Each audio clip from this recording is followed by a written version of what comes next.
Welcome to K காம்பிக். இப்போ என்ன பார்க்க போகிறோம்னா வந்து நேச்சுரல் வெஜிடேஷன், அதாவது இயற்கை தாவரங்கள். அதாவது இந்த டாபிக் என்ன அப்படின்னு கேட்டிங்கன்னா வந்து இந்த தாவரங்களுடைய ஒரு ஒரு உருவாக்கம், அதாவது plant community without human interactive, மனிதனுடைய தலையீடு இல்லாமல் ஒரு பிளான்ட் கம்யூனிட்டி, ஒரு மலைகள், அந்த மலைகளுடைய ஒரு வகைகள். இந்த மலைகள் எப்படி வகைப்படுத்துறாங்கன்னு பார்த்தீங்கன்னா based on the some factors. என்னென்ன ஃபேக்டர்னு கேட்டிங்கன்னா வந்து டெம்பரேச்சர், அதாவது வெப்பநிலையை பொறுத்து பிரிப்பாங்க. ரெண்டாவது ப்ரிசிப்டேஷன் சொல்லக்கூடிய மழைப்பொழிவு வச்சு பிரிப்பாங்க. மூணாவது பார்த்தீங்கன்னா அதோடைய ஹியூமிடிட்டி, ஈரத்தன்மை வச்சு பிரிப்பாங்க. நாலாவது என்னன்னா வந்து சாயில் ஃபேக்டர், அதாவது மண்ணோடைய தன்மை வச்சு பிரிப்பாங்க. ஸோ இதைத்தான் இந்த டாபிக் வந்து நமக்கு பார்க்க போகிறோம். இந்த டாப்பிக்கில் பொறுத்த வரைக்குமே ஆக்சுவலாக வந்து நம்ம இந்தியாவுடைய இதுலேயும் சரி, ஃபாரஸ்ட்டுன்ற ஒரு வார்த்தைக்கு சரியான டெஃபினிஷன் எங்கேயுமே கிடையாது. ஸோ ஒவ்வொருத்தவங்களும் ஃபாரஸ்ட்டை வந்து அவங்க ஒரு டிஃபைன் பண்ணுறாங்க. சில பேர் வந்து ஒரு குரூப் ஆஃப் பிளான்ட்டை வந்து ஃபாரஸ்ட்னு சொல்லுவாங்க, இல்லை குரூப் ஆஃப் ட்ரீஸையும் ஃபாரஸ்ட்னு சொல்லுவாங்க. ஸோ அதனால் வந்து ஃபாரஸ்ட்ன்ற டேர்முக்கு வந்து ஒரு எக்ஸாக்டான ஒரு டிஃபனிஷன் நமக்கு தரவே கிடையாது. ஆனால் ஒரு இந்தியன் கான்ஸ்டிடியூஷன், இந்திய அரசியலமைப்பு வந்து இந்த வனங்களை பாதுகாக்க நமக்கு வந்து 2 ஆர்டிக்கிள் இருக்குது. ஒன்று 48 ஏன்ற ஒரு பிரிவு இருக்கும், அப்புறம் கடமைகளில் 51 ஜியில் வரும். இது ரெண்டுமே இந்தியன் கான்ஸ்டிடியூஷன்லையும் கொடுக்கப்பட்ட ப்ரொவிஷன். அது போக நமக்கு இந்திய அரசாங்கம் வந்து இந்திய காடுகள் கொள்கைன்னு சொல்லி 1988 ஒரு கொள்கை கொண்டு வந்திருக்காங்க. இது எல்லாமே இந்தியாவோட காடுகளை பாதுகாக்கிறதுக்கான ஒரு தன்மைகள். அது போக நமக்கு இன்னும் சில ஃபேக்டர்ஸ் பார்க்கணும்னா, உலகத்தோடைய பூக்கும் தாவரங்கள்ல 6000 பூக்கும் தாவரங்கள் இந்தியாவை தான் அது பூர்வீகமாக கொண்டு வந்திருக்கு, இண்டிஜினஸாக இருக்குது. அதாவது இது நம்ம உலகத்தோடைய அளவுகளில் பார்த்து 6% இங்கே தான் இருக்குது. இது நம்ம ரேங்க் பண்ணோம்னு வச்சுக்கோங்களேன், வேர்ல்டு குளோபலி நம்ம இந்தியா வந்து 10th ரேங்க்ல இருக்குது. எதில்? இந்த ஃப்ளவரிங் பிளான்ட்ல. அண்டு ஏஷியா லெவலில் 4th நம்ம இருக்கோம். ஸோ இது சில ஃபேக்டர் அண்ட் சில ஸ்டாட்டிக்கல் பாயிண்டாக வச்சுக்கோங்க. ஸோ ஃபர்ஸ்ட் ஆஃப் ஆல் இந்த டாபிக் வந்து ஸ்டார்ட் ஆகும்னா நமக்கு வந்து டைப்ஸ் ஆஃப் வெஜிடேஷன் ஸ்டார்ட் ஆகும். அதில் சில வகைகளை பற்றி பார்க்கலாம். இப்போ அதில் முதல் வகை என்னன்னா வந்து tropical evergreen and semi evergreen forest. நான் ஆல்ரெடி சொன்ன மாதிரி எப்பயுமே இந்த காடுகள் வந்து மழைப்பொழிவையும் ஈரத்தன்மையும் அதோடைய அது தாவரங்களை வச்சு பிரிப்பாங்க. அதில் இந்த முதல் பார்க்க போகிறது இந்த வெப்பமண்டல பசுமை மரம் மற்றும் அரை பசுமை மர காடுகள்னு பார்க்க போகிறோம். இது என்னன்னா பார்த்தீங்கன்னா இருக்கிறதுலே ரொம்ப ஹையஸ்ட் ரெயின்ஃபால் ஆகக்கூடிய ஒரு டைப் இந்த வகையான மரங்கள் தான். பொதுவாக இங்கே சராசரியாக பார்த்தீங்கன்னா 200 to 250 சென்டிமீட்டர் மழைக்கு மேலே பொழியும். அப்படி பெய்ஞ்சாலே பசுமை காடுகள்னு சொல்லுவாங்க. இது அதிகமாக வந்து தென்னிந்திய பகுதிகளில், அதாவது நம்ம இந்த பெனின்சுலார் சொல்லக்கூடிய நம்ம தக்கான பீடபூமியில் பார்த்தீங்கன்னா நம்முடைய அந்த பிளாச்சூஸ், டெக்கான் பிளாச்சூஸில் அதிகமாக காணப்படும். குறிப்பாக வெஸ்டர்ன் காட்ஸ், ஈஸ்டர்ன் காட்ஸ், அப்புறம் அந்தமான். ஸோ தென்னிந்திய பகுதியில் அதிகமாக காணப்படும். ஸோ அப்போ இதில் நம்ம என்ன பார்க்க, இப்போ என்ன இந்த டாபிக் இதில் மென்ஷன் பண்ணிக்காங்க பார்த்தீங்கன்னா வந்து, so evergreen forest green leaves through the year, tensed doll tree. இதுக்கு முன்னாடி இன்னொரு ஃபேக்டர் சொல்லிடுறேன். பொதுவாகவே நமக்கு இந்த காடுகளை 3 நிலங்களாக பிரிப்பாங்க. ஒன்று என்ன அப்படின்னா வந்து இந்த ரிசர்வ்டு ஃபாரஸ்ட்னு சொல்லுவாங்க. ரிசர்வ்டு ஃபாரஸ்ட்னா யாராலையும் உள்ள என்ட்ராகவே முடியாது. It's called reserved forest. இந்த ரிசர்வ்டு ஃபாரஸ்ட் இந்தியாவுடைய மொத்த காடுகளில் கிட்டத்தட்ட 53% வந்து ரிசர்வ்டு ஃபாரஸ்ட் இருக்குது. அதாவது யாராலையும் உள்ள செல்ல முடியாத ஒரு காடுகளுக்கு பேர் தான் ரிசர்வ்டு ஃபாரஸ்ட் சொல்லுவாங்க. ரெண்டாவது பார்த்தீங்கன்னா ப்ரொடெக்டட் ஃபாரஸ்ட், பாதுகாக்கப்பட்ட காடுகள்னு சொல்லுவாங்க. இது பார்த்தீங்கன்னா நம்மளுடைய மொத்த அளவுல இருந்து 23% இருக்கு. இது என்னன்னு கேட்டிங்கன்னா வந்து இந்த லோக்கல் பீப்புள்ஸ், இந்த ட்ரைபல்ஸ், அவங்க பழங்குடிகள் அல்லது உள்ளூர் மக்கள் வந்து அவங்களுக்கு மட்டும் போக அலோவ் பண்ணுவாங்க. It called as protected forest. இன்னொன்று மூணாவது அன்ப்ரொடெக்டட் ஃபாரஸ்ட், அதாவது பாதுகாக்கப்படாத காடுகள்னு சொல்லுவாங்க. அன்ப்ரொடெக்டட்னா பாதுகாக்கப்படாத காடுகள். இது வந்து ஒரு 18% இருக்கு. இங்கே யாருனாலும் போய்க்கலாம். காமனாக எவ்ரி ஒன் அங்கே போய் நம்ம டூரிஸ்ட்டாக போகலாம், இல்லை வந்து ஒரு ட்ரெக்கிங் வாட் எவர். ஸோ இந்த 3 தான் நம்ம பிரிப்பாங்க. இதில் நான் சொன்னது இப்போ இந்த எவர்கிரீன் ஃபாரஸ்ட்டில் இது வந்து பொதுவாகவே வந்து ஒரு மோஸ்ட்லி ரிசர்வ் ஃபாரஸ்ட் தான் இருக்கும். ஏன்னா இங்கே ரொம்ப டென்ஸ்டாக இருக்கும், ரொம்ப அடர்த்தியாக இருக்கும், இந்த மனித கால் தரமே படாத இடங்கள் மாதிரி இருக்கும். ஸோ அதனால தான் இந்த காடுகளை பொறுத்த வரைக்குமே called evergreen forest and dense ஃபாரஸ்ட்னு சொல்லலாம். ஸோ இது அதிகமாக காணப்படுதுன்னு சொன்னேன் உங்களுக்கு. தென்னிந்திய பகுதிகளில் காணப்படும், குறிப்பாக வெஸ்டர்ன் காட்ஸ், அப்புறம் வடமேற்கு எல்லைகள். வடமேற்கில் பார்த்தீங்கன்னா சில மலைகள், நம்முடைய இந்த பூர்வாஞ்சல் சொல்லக்கூடிய அந்த ஹிமாலயாவுடைய தெற்கு பகுதியில் இருக்குல்ல, நம்முடைய இந்த காசி மலை, மிசோ மலை, இந்த மாதிரி மலைகள்லையும் இது அடர்ந்த கடல் காணப்படும். குறிப்பாக சொன்னால் அதிகமாக மோஸ்ட்லி இந்த ஏரியா எங்கே கவர் ஆகிருக்குன்னா சவுத் இந்தியாவில் தான் இருக்குது. அதுவும் பார்த்தீங்கன்னா வெஸ்டர்ன் காட்ஸ், அந்தமான் நிக்கோபர் ஐலாண்ட், அதுக்கப்புறம் நம்மளுடைய வடகிழக்கு மலைப்பகுதிகளில் காணப்படுது. ஓகேவா? ஸோ இதில் ஃபேக்ட் நம்ம பார்த்தோம்னா அதிகமாக மழைப்பொழிவு அதிகமாக இருக்குது. குறிப்பாக வந்து 200 சென்டிமீட்டர் மழை பெய்யும். அதிகமாக இங்கே மழை பெய்யும், 200 மழை பெய்யும். இங்கே சராசரி டெம்பரேச்சர் பார்த்தீங்கன்னா 22 to 27 டிகிரி செல்சியஸ் இதுக்குள்ளே தான் அதோடைய டெம்பரேச்சர் இருக்கும். அதாவது 22 to 27 டிகிரி செல்சியஸ் உள்ளதால அதிகமாக டெம்பரேச்சர் இருக்கும். இங்கே மரங்கள்னு பார்க்கும்போது பார்த்தீங்கன்னா கருங்காலி மரங்கள், அப்புறம் மகோன்கேனி மரங்கள், ரோஸ்வுட் மரங்கள், அப்புறம் சின்கோனா மரங்கள், ரப்பர் வுட் மரங்கள், அப்புறம் நமக்கு அந்த பைன் மரங்களும் இங்கே அதிகமாக இங்கே பார்க்கலாம். பைன் மரங்களும் இங்கே அதிகமாக காணப்படும். இதுதான் வந்து நம்முடைய டிராபிக்கல் ஃபாரஸ்ட்டோடைய ஒரு ஒரு கேரக்டரிஸ்டிக்ஸ். நான் சொன்ன மாதிரி வந்து ரெயின்ஃபால் முக்கியம், டெம்பரேச்சர் முக்கியம், ரெண்டாவது பார்த்தீங்கன்னா நம்மளுடைய ஹியூமிடிட்டி முக்கியம். ஸோ ஹியூமிடிட்டி பார்த்தீங்கன்னா 75% ஆஃப் த ஒரு ஹியூமிடிட்டி இங்கே இருக்கும். இதில் நம்மளுடைய டிராபிக்கல் எவர்கிரீன் ஃபாரஸ்ட்டில். ஸோ இதுக்கு அடுத்த கட்டமுக்கு தான் இந்த செமி எவர்கிரீன். அதாவது வாட் இஸ் செமி? டிராபிக்கோடைய ஒரு சப்கிளாஸ் தான் செமி. அப்போ செமின்றப்போ கொஞ்சம் டிஃபரன்ஸ் இருக்கும். இப்போ எக்ஸாம்பிள் 250 டிகிரிக்கு மேலே வந்து எவர்கிரீன் டிராபிக்கலில் மழை பெய்யுதுன்னா, இந்த செமியில் வந்து ஒரு 200 to 250, அதாவது கொஞ்சம் கம்மி, அவ்வளோ ரொம்ப வித்தியாசம் இருக்காது. அதே மாதிரி இங்கே டெம்பரேச்சர் பார்த்தீங்கன்னா ஒரு 25 to 27, கொஞ்சம் டிஃப்ரென்ஸ் இருக்கும். அதே மாதிரி இங்கே ஹியூமிடிட்டி பார்த்தீங்கன்னா 70% இருக்கும். ஸோ நான் சொன்ன மாதிரி கொஞ்சம் டிஃப்ரென்ஸ் தான் இருக்கும். சரியா? ஸோ அப்போ இந்த செமியில் என்னென்ன மரங்கள்லாம் நமக்கு காணப்படும் பார்த்தீங்கன்னா, இந்த வெள்ளை செடார்னு சொல்லக்கூடிய ஒரு மரம், அப்புறம் கெய்லி ஒரு மரம், அப்புறம் வந்து இந்த ஹொலோக் என்ற மரம், இது எல்லாமே பார்த்தீங்கன்னா உயர்ந்த மரங்கள். இது எல்லாமே டால் ஃபாரஸ்ட் இருக்கிறதுலே வந்து ஹையஸ்ட் உயர்ந்த மரங்கள் எங்கே வளரும் பார்த்தீங்கன்னா இந்த டிராபிக்கல் எவர்கிரீன்லையும் செமி எவர்கிரீன்லையும் வளரும். ஓகே, ஸோ இது ஒரு வகையான மரங்கள், ஒரு காடுகள்.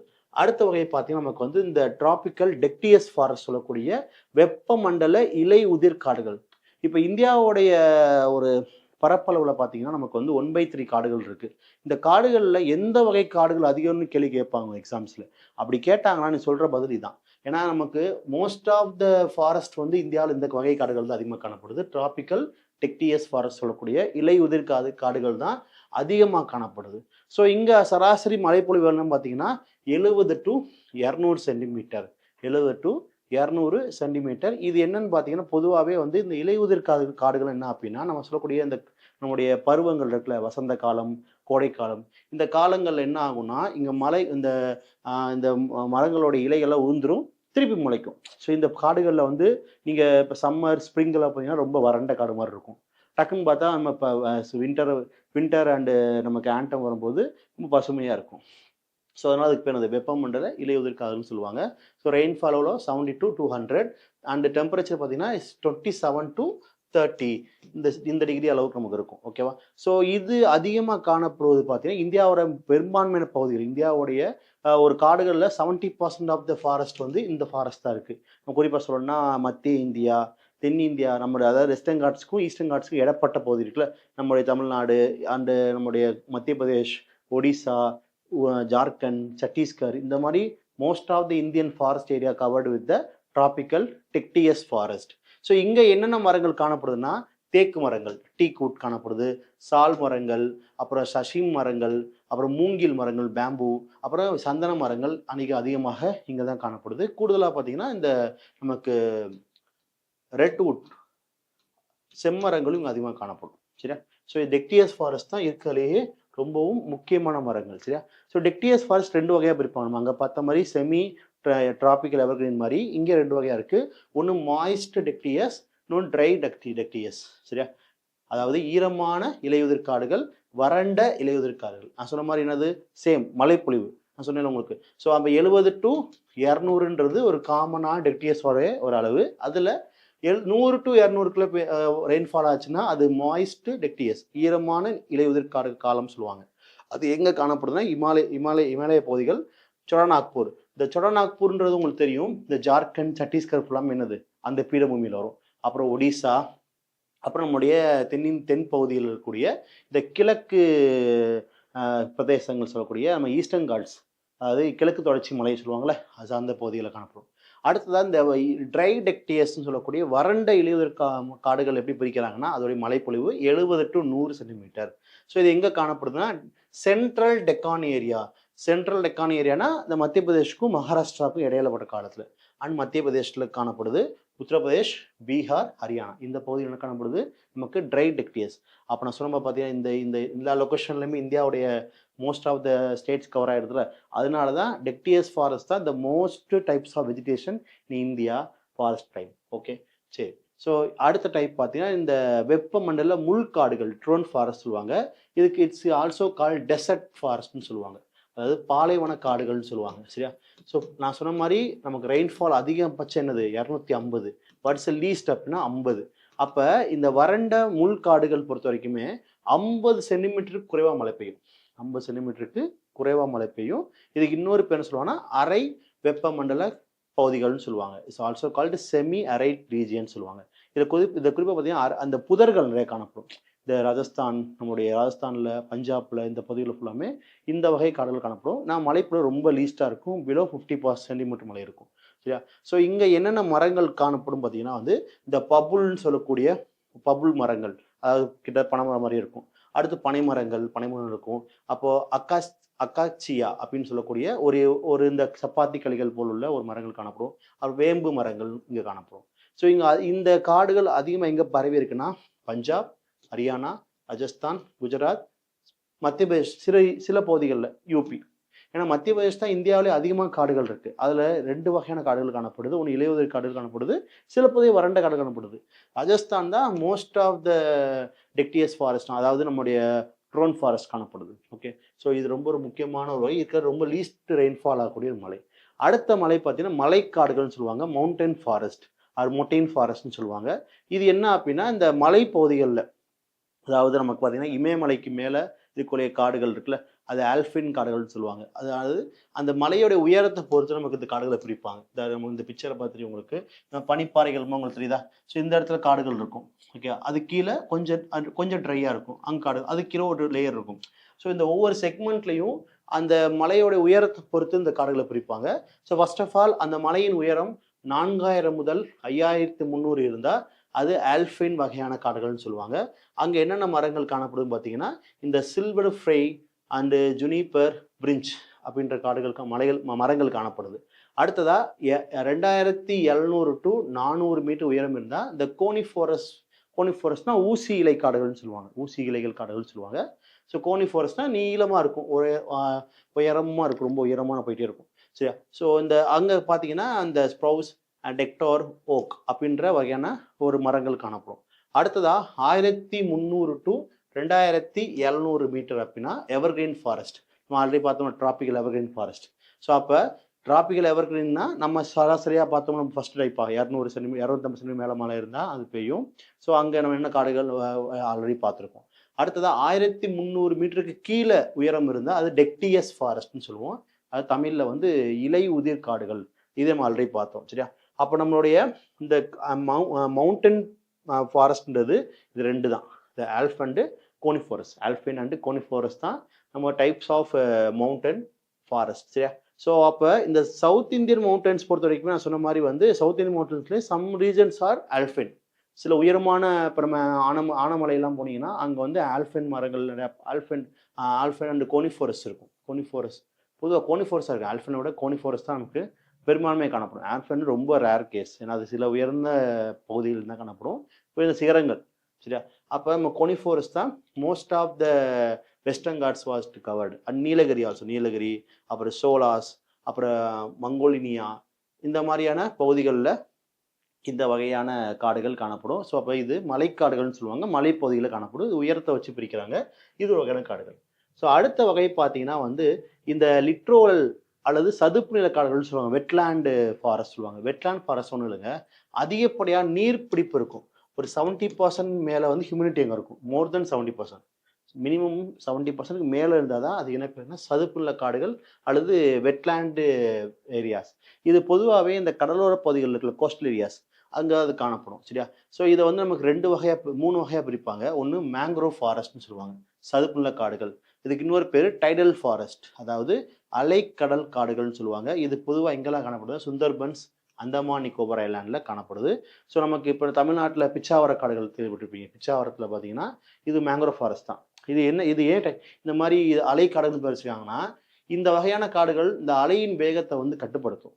அதாவது இப்போ நமக்கு சுனாமி இந்த மாதிரியான ஒரு ஹியூஜ் வேவ்ஸ் வரும்போது இந்த வகையான மேங்க்ரோவ் ஃபாரஸ்ட் என்ன பண்ணணும்னா அந்த அலையோட வேகத்தை நம்ம ஸ்ப்ளிட் பண்ணி விட்டுரும். ஸோ அதனால் ஆல்சோ கால் டைடல் ஃபாரஸ்ட்னு சொல்லுவாங்க. இப்போ ரீசெண்டாக கூட இந்த சுனாமியை தடுப்பதற்காக ஆர்டிஃபிஷியலாக இந்த ஃபாரஸ்ட்டை கவர்மெண்ட் ஆஃப் இந்தியா கோஸ்டல் ஏரியாஸில் பிளான் பண்ணிக்கிட்டு இருக்காங்க, ரிசர்ச் போயிட்டு இருக்கிறதுக்காக. அதுக்கு அடுத்து பார்த்தீங்கன்னா லிட்ரோரல் ஃபாரஸ்ட் வாங்க, is coastal forest, is also called coastal forest. இதுவும் கிட்டத்தட்ட நமக்கு வந்து இந்த கடல் நம்முடைய கடலோர பகுதிகளில் சில காடுகள் போல அங்கங்கே இந்த புதர்கள் மாதிரி இருக்கும். அது அதிகம் எங்கே இருக்குன்னா இந்த பீச் ஏரியாஸ், கேரளா, கோவா, லட்சத்தீவு இந்த மாதிரி பகுதிகளில் காணப்படும். அங்கே என்னென்ன மரங்கள் காணப்படும் பார்த்தீங்கன்னா நம்மளுடைய பனை மரம், அப்புறம் சாமையாரை மரம், அப்புறம் தென்னை மரங்கள் காணப்படும். சரியா? அடுத்தது வந்து பார்த்தீங்கன்னா இந்த ரிவரின்னு சொல்லக்கூடிய ஒரு இது வந்து ஒரு ரிவரின்றது ஒன்றும் இல்லை, நம்மளுடைய கடலும் நன்னீரும் கடலும் சேரும் பகுதிக்குள்ள அதை ரிவரின்னு சொல்லுவாங்க. ஸோ இங்கே வந்து அதிகமாக இந்த புளிய மரங்கள் காணப்படும், அப்புறம் இந்த டோனிக் மரங்கள் காணப்படும். எஸ்டோரின்னு கூட சொல்லுவாங்க இதை. எஸ்டோரி மீன்ஸ் நன்னீரும் கடநீரும் கலக்கூடிய இருந்தால் ரிவரின் ஆர் எஸ்டோரின்னு கூட சொல்லலாம். சரியா? ஓகே. ஸோ பொதுவாக வந்து இந்த வெட்லேண்ட் பார்க்கும்போது கவர்மெண்ட் ஆஃப் இந்தியா வந்து என்ன பண்ணியிருக்காங்கன்னா இந்த வெட்லேண்டை வந்து ப்ரொமோட் பண்ணுறதுக்காக ஐநா வந்து ராம்சர் கன்சர்வேஷன் சொல்லி உனக்கு ஒரு அக்ரிமெண்ட் போட்டாங்க. ஸோ ஈரானில் வந்து இதை கொண்டு வந்தாங்க. ஸோ அந்த ராம்சர் கன்சர்வேஷனுக்காக இந்தியாவில் மொத்தம் கிட்டத்தட்ட 1307 வெட்லேண்ட் ஏரியாஸ் இருக்குது. அதில் 85 வெட்லேண்ட் ஏரியாஸ் வந்து ராம்சர் சைட்னு அங்கீகாரம் கொடுத்துருக்காங்க. ராம்சர் சைட்னு அங்கீகாரம் கொடுத்துருக்காங்க. தமிழ்நாட்டில் மொத்தம் 20 ராம்சர் சைட்ஸுகள் இருக்குது. அப்புறம் பிச்சாவரம், பள்ளிக்கரணை, அந்த மாதிரி கருவேலி, அந்த மாதிரி 20 ராம்சர் சைட்ஸ் நமக்கு இருக்குது. ஓகேவா? ஸோ இது ஒரு முக்கியமான சதுப்புநில காடுகள் ஒன்று இருக்கும். இந்தியாவில் மிகப்பெரிய சதுப்புநில காடு எது அப்படின்னா சுந்தர்வன காடுகள் தான் வெஸ்ட் பெங்காலில் இருக்குது. ஓகே, சரி. ஸோ நமக்கு அடுத்து பார்த்தீங்கன்னா இந்த காடுகள் பற்றி நமக்கு ஒரு முக்கியமான தகவல் சொல்லணும்னா இந்த காடுகளுடைய சில வகையான வகைகளில் அறிக்கை வெளியிடுவாங்க. இந்திய அரசாங்கம் பார்த்தீங்கன்னா 1981 முதல் என்ன பண்ணுறாங்கன்னா வந்து த ஃபாரஸ்ட் சர்வே ஆஃப் இந்தியான்னு சொல்லி அக்ரிகல்ச்சர் கமிஷன் சார்பாக இந்த ரிப்போர்ட் முன்னாடி வெளியிட்டாங்க. இப்போ தனியாக வந்து டிபார்ட்மெண்ட் ஆஃப் ஃபாரஸ்டே இது வெளியிட்டு இருக்காங்க. ஸோ ஃபாரஸ்ட் சர்வே ஆஃப் இந்தியான்னு சொல்லி ஒரு அறிக்கையை வந்து 2 ஆண்டுக்கு ஒரு முறை 2 years ஒன்ஸ் நமக்கு ரிலீஸ் பண்ணுவாங்க. 2 ஆண்டுக்கு ஒரு ரிலீஸ் பண்ணுவாங்க. இப்போ நம்ம ரீசெண்டாக 2023 அறிக்கை நம்மகிட்ட இருக்குது. அதன்படி இந்தியாவுடைய தற்போது காடுகளின் அளவு என்ன அண்ட் யார் டாப்பாக இருக்கான்னு சொல்லி பார்க்க போகிறோம். அதில் ஃபஸ்ட்டு பார்த்தீங்கன்னா total number of forest and tree cover பார்த்தீங்கன்னா இந்தியாவுடைய மொத்த நிலப்பரப்பில் 25.17% இருக்குது. அது கிலோமீட்டரில் பார்த்தீங்கன்னா 8.27 லட்சம், அதாவது 8,27,000 ஸ்கொயர் கிலோமீட்டர் அளவுக்கு இருக்குன்னு சொல்லி குறிப்பிட்டிருக்காங்க. அதில் காடுகள் அளவு இருக்குன்னா 21.76%, அதாவது மொத்த இந்தியாவுடைய பரப்பளவில் 1%. அதில் மரங்கள் அளவு வந்து 3.41% இருக்குது. அதில் டாப் ஸ்டேட் யாருன்னா மத்திய பிரதேஷ். நான் சொன்னேன் உங்களுக்கு அப்போ மத்திய பிரதேஷ் தான் டாப் ஸ்டேட். அடுத்து யார்? அருணாச்சல் பிரதேஷ். மூணாவது யார்? சத்தீஸ்கர். ஸோ இந்த 3 ஸ்டேட்ஸ் தான் டாப் 3 ஸ்டேட்ஸ் இந்த forest covered area in India. Okay, so 3 state தான் top cover state in India. So அடுத்ததான் வந்து இதில் அதாவது அதிகமான காடுகள் டெவலப் ஆயிருக்கு. இப்போ கடந்த 2019க்கும் இதுக்கும் டிஃப்ரென்ஸ் பார்க்கும்போது எந்தெந்த மாநிலத்தில் காடுகளின் அளவு அதிகமாக இருக்குன்னா மிசோரம், குஜராத், ஒடிசா. ஸோ இந்த 3 பகுதிகள்லாம் இருக்குது காடுகள் அளவு அதிகமாக இருக்குது. ஸோ அதையும் குறிப்பிட்டிருக்காங்க. அண்ட் தமிழ்நாட்டில் வந்து இந்த காடுகள் அளவு எவ்வளோ இருக்குன்னா இந்திய அளவில் இருந்து கிட்டத்தட்ட 2.9, அதாவது 3% அளவு காடுகள் இருக்குது. அது அளவில் பார்த்தீங்கன்னா 26,281 ஸ்கொயர் கிலோமீட்டர் அளவுக்கு தமிழ்நாட்டுடைய காடு அளவு கொடுத்துருக்காங்க. சரியா? ஸோ இந்த ரிப்போர்ட் வந்து ரொம்ப முக்கியமான ரிப்போர்ட்டு, நல்லா வச்சுக்கோங்க. எவ்ரி 2 years ஒன்ஸ் எடுப்பாங்க. ஓகே, ஸோ அடுத்தது பார்த்தீங்கன்னா இந்த காடுகளுடைய கொள்கை சொன்ன மாதிரி 88 வந்து கொள்கை வெளியிட்டாங்க. அதன்படி 33%, அதாவது 3 பங்கு நமக்கு இருக்குது. ஓகேவா? ஸோ நமக்கு வந்து இந்த ஒரு அளவு எழுதிக்கோங்க. தமிழ்நாடு மாநில அரசு வந்து பார்த்தீங்கன்னா 2017 வந்து ஒரு report state government report Tamil Nadu மாநில காடுகள் அறிக்கை வெளியிட்டாங்க. அதன்படி பார்த்தீங்கன்னா தமிழ்நாட்டுடைய அளவு எவ்வளோ? தமிழ்நாட்டோட மொத்த நிலப்பரப்பில் 20.21%, அதாவது மொத்த தமிழ்நாட்டு நிலப்பரப்பில் 20.21% of area covered the forest. அது அளவு பார்த்தீங்கன்னா 26,281 ஸ்கொயர் கிலோமீட்டர். ஓகே, அப்போ இந்திய அரசாங்கம் நமக்கு வந்து எவ்ரி 2 years விடுவாங்க. தமிழ்நாடு கவர்மெண்ட் அவங்க இண்டிவிஜுவலாகவும் பண்ணியிருக்காங்க. 2017 கடைசியாக அந்த ரிப்போர்ட் எடுத்திருக்காங்க. ஸோ இந்த டேட்டாவையும் மார்க் பண்ணி வச்சுக்கோங்க. ஓகே, அண்டு அந்த 23 அறிக்கையில் பார்த்தீங்கன்னா மேங்க்ரோவ் ஃபாரஸ்ட், நான் சொல்லல சதுப்புநில காடுகள், அது எங்கே அதிகமாக இருக்குன்னா வெஸ்ட் பெங்கால். வெஸ்ட் பெங்காலில் தான் அதிகமான மேங்க்ரோவ் ஃபாரஸ்ட் நமக்கு இருக்குது. ஸோ 42.45%, அதான் டாப். அதுக்கு அடுத்து யார்? குஜராத் இருக்கான். குஜராத். அதுக்கு அடுத்தாடி யார் இருக்காங்க? அந்தமான் நிக்கோபார் இருக்காங்க. ஸோ அப்போ டாப் 3 யாருன்னா west Bengal, Gujarat and Andaman Nicobar. Okay, அதே ரிப்போர்ட்டில் பார்த்தீங்கன்னா இந்த ஃபாரஸ்ட் ஃபயர் அதிகமான இந்த காடுகளுக்கு ஏற்படுகிற விபத்து, தீ விபத்துகள் அதிகமாக எங்கே நடக்குதுன்னா ஃபர்ஸ்ட் உத்தரகாண்ட்னா இந்தியாவிலே வந்து அதிகமாக அந்த ஃபாரஸ்ட் ஃபயர் ஏற்படக்கூடிய மாநிலம். அதுக்கு அடுத்து யாருன்னா ஒடிசா. செகண்ட் ஸ்டேட் வந்து first Uttarakhand, second Odisha, third யாருன்னா சத்தீஸ்கர். நமக்கு இந்த இடத்துல கொடுத்துருக்காங்க. சரியா? ஸோ நமக்கு டென்ஸ்டு ஃபாரஸ்ட், டென்ஸ் ஃபாரஸ்ட். ஸோ இதில் வந்து பார்த்தீங்கன்னா இந்த மேப் வச்சு பார்க்கும்போது இதில் இந்த டென்சிட்டி யார், லைட் ஃபாரஸ்ட் யார், அதாவது வெரி டென்ஸ்டு ஃபாரஸ்ட் எங்கே இருக்குது, மாடரேட் டென்சிட்டி யார், ஓப்பன் ஃபாரஸ்ட், ஸ்கிராப், இந்த மாதிரியா லிஸ்ட் கொடுத்துருப்பாங்க. ஸோ அதில் வந்து நமக்கு அதிகமான தீ ஏற்படக்கூடிய காடுகள் எங்கே அதிகமாக இருக்குன்னா உத்தரகாண்டில் இருக்குது. தீகள் பொதுவாக வந்து அந்த வறண்ட காடுகள் ஏற்படும். First Uttarakhand, second Odisha, third Chhattisgarh. So அப்போ இதான் நம்மளுடைய நேச்சுரல் வெஜிடேஷன் டாப்பிக்கோடைய ஒரு டைப்ஸ் அண்ட் இதோடைய விளக்கங்கள். ஸோ இதில் வந்து பார்த்தீங்கன்னா சொன்ன மாதிரி இந்த ரிப்போர்ட்ஸ் எப்பவுமே கொஷின்ஸ் கேட்பாங்க. அதனால் டைப்ஸ் பற்றி கேட்கும்போது ரெயின்ஃபால், அப்புறம் இந்த ட்ரீஸ் அதை பற்றி கேட்பாங்க. எந்தெந்த மரங்கள் எந்தெந்த வகையான காடுகளை வச்சு மேட்ச் ஃபாலன்ஸ் தான் கேட்பாங்க. அதனால் வந்து இந்த டாபிக்ஸை ஒன்ஸ் அகேன் ரிவைஸ் பண்ணுங்கள். தேங்க்யூ.